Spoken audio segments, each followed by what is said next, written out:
Chapter 31. I leave Iwamura Castle. I spent a great deal of time on the ramparts of the castle, scrutinizing the land below. I wanted to be able to recall in the depths of night every hillock and every tree or bush that grew in the valley.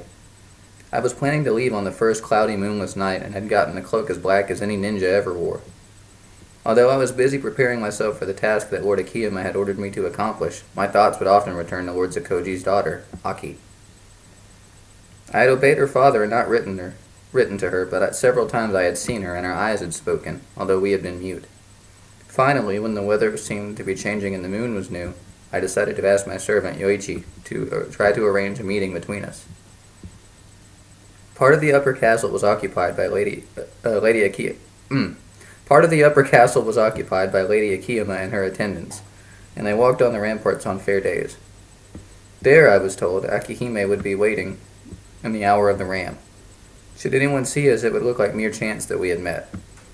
The hour of the horse had not yet passed when I eagerly began keeping watch. Hiding behind a wall, I could see the stretch of ramparts that where we were to meet. It was the middle of the hour of the ram when she came.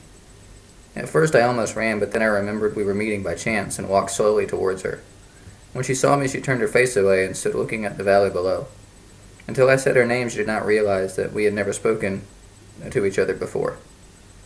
From the notes and poems that had passed between us, I felt that we knew each other well, yet now, when I could speak to her for the first time, I grew confused and muttered something about leaving soon. Turning to me and covering half her face with the sleeve of her kimono, she answered that she had heard so from her father and that she would pray for my success. I smiled and thanked her, and we stood there staring at each other like two fools who have not the wit to speak. Suddenly Aki laughed and blushed, and then I laughed and my face grew red. Then words tumbled from my mouth.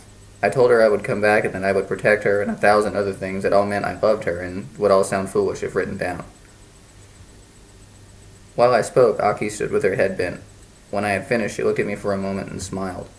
With tears in her eyes, she turned and ran toward the part of the castle where she lived. She was like a little bird, I thought, who had dared to venture down to the ground and now flew back to the safety of the trees. As the hour of the ram drew to a close, banks of cloud rose to the east, promising rain and bad weather. Perhaps because I had spoken to Aki-hime and felt sure that she cared for me, I decided to ask Lord Akiyama for permission to leave Iwamura that very night. Just as the black clouds swallowed up the evening sun, I was told to come to Lord Akiyama's room. To my surprise, I was not shown into the room that Lord Akiyama normally used, but into a smaller one. As I entered, he looked up and motioned me to sit down near him. Lord Akiyama was seated by a desk with ink and brushes nearby. He had obviously just finished writing. Here are 2 letters. One is for my father. Deliver that first. Then take this one, Lord Akiyama pointed to a rolled-up letter tied with a purple string, and give it to Lord Katsuyori. Give it into his hands, not to one of his retainers. Lord Akiyama lifted the letter and looked at it. It will gain me little, I fear, for I am sure I could write the reply too. Still, one must do things according to custom. Here. I reached out and took the letters, then tucked them away in my sleeve. I shall deliver them, I said.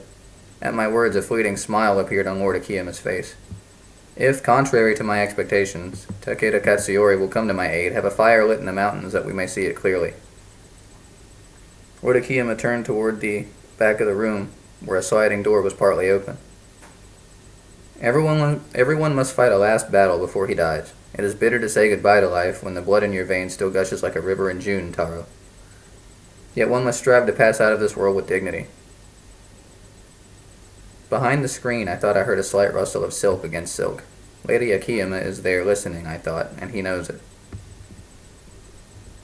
No one has ever laughed at me to my face, but behind my back they have called me a wild buffalo and thought me foolish, with little more sense than that animal has.